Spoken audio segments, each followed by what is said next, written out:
Hi, my name is Terry Kent, and we're going to be talking about good paddling technique and solid stroke mechanics. Kayaking is getting really popular for a couple of reasons. One, you're sitting on exactly the bottom of the boat so that your center of balance is as low as it possibly can be, making the boat really stable. So designers can make the boat sleek and narrow, nice performing, but because you're so low, it's still stable and comfortable. Two, the paddling seems intuitive. Kayak paddle has two blades. We've got two hands.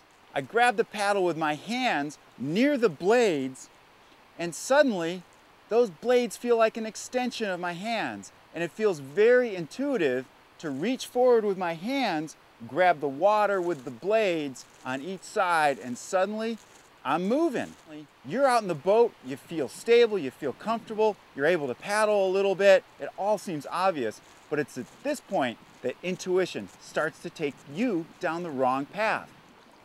Because you're trying to figure out this foreign object, your paddle, and this foreign craft, your kayak, out in the water for the first time, you're naturally going to use your smaller muscles, your biceps, your forearms, and your hands, because they're the most dexterous muscles.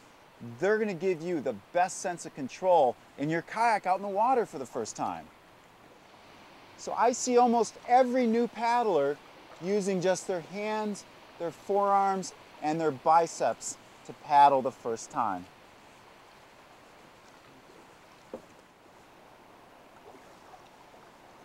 So getting in a kayak for the first time, it's almost guaranteed to teach you to just use your small muscles.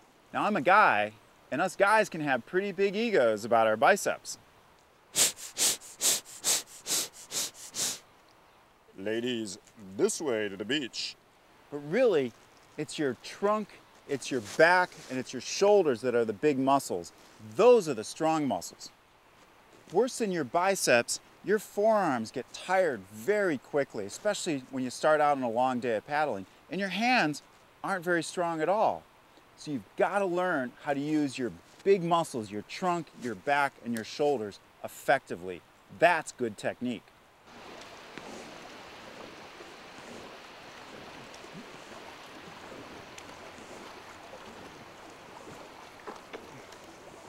You know, as an old racer, I had to study for years to learn how to use my big muscles effectively to go fast.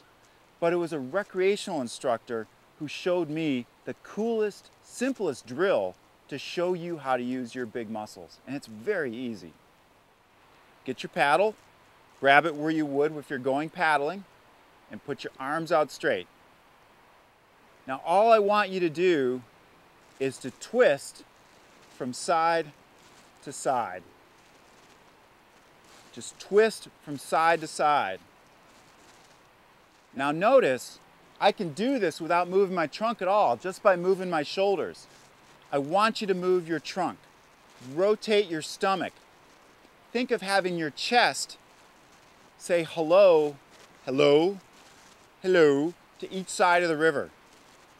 So do this until you're comfortable with it. Make sure your chest is saying hello to each side of the river, back and forth until you're comfortable. Good rotation, nothing else going on.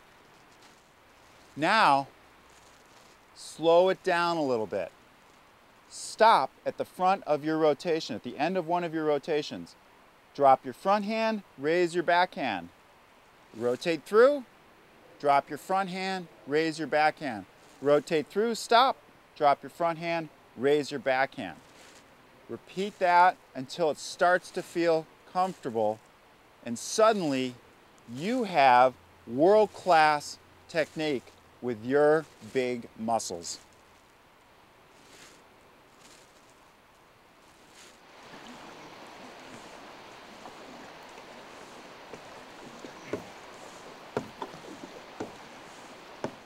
You know, people tell me, I'm never going to be a racer.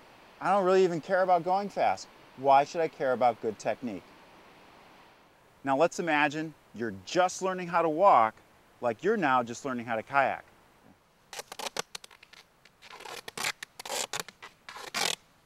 If you had to learn how to walk with just your small muscles, it would be like duct taping your knees and your thighs together. So you could only use your ankles and your feet while you walked. Not only is this not effective, it would suck. See how my trunk and shoulders aren't moving? It's just my hands and arms. Now, look at the difference when I use my big muscles. My arms don't move much, but my torso, my back, and my shoulders are all powering the boat forward. Now, a couple things to watch out for. Remember how I said to stop at the end of your twist and then drop your hand into the water? That's important, because what a lot of people do when they start rotating is they'll rotate forward and then they'll rotate back before they put their paddle in the water. That means as you rotate back, you put your paddle in the water, when your body is straight, you lost all that rotation. Rotate forward, stop, drop, and paddle. That way you get the big muscles pulling. Stop, drop, paddle. Stop, drop, paddle. Stop, drop, paddle. 2, paddle in front of you. Remember, you're not pushing water behind you. You're reaching forward, grabbing water, and pulling the boat past the paddle. The paddle stays in the same spot. That's going to work better in front of you. Reach forward and get the paddle out when it gets to your thigh.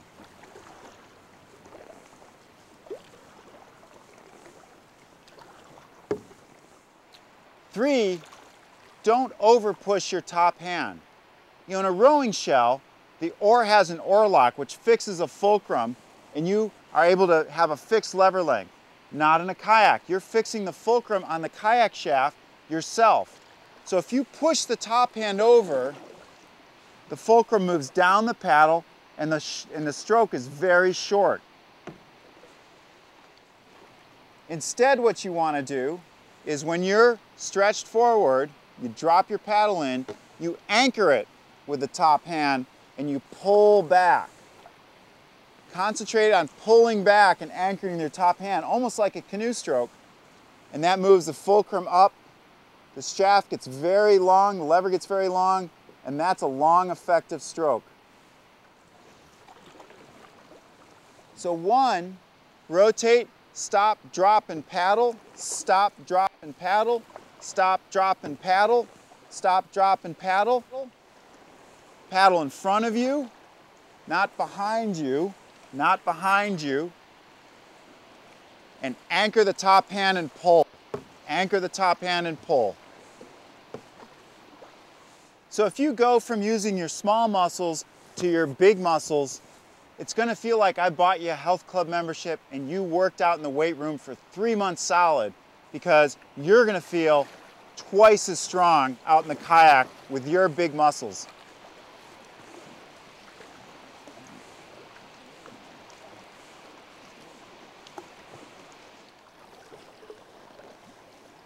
So my name's Terry Kent. Good luck out there and have fun.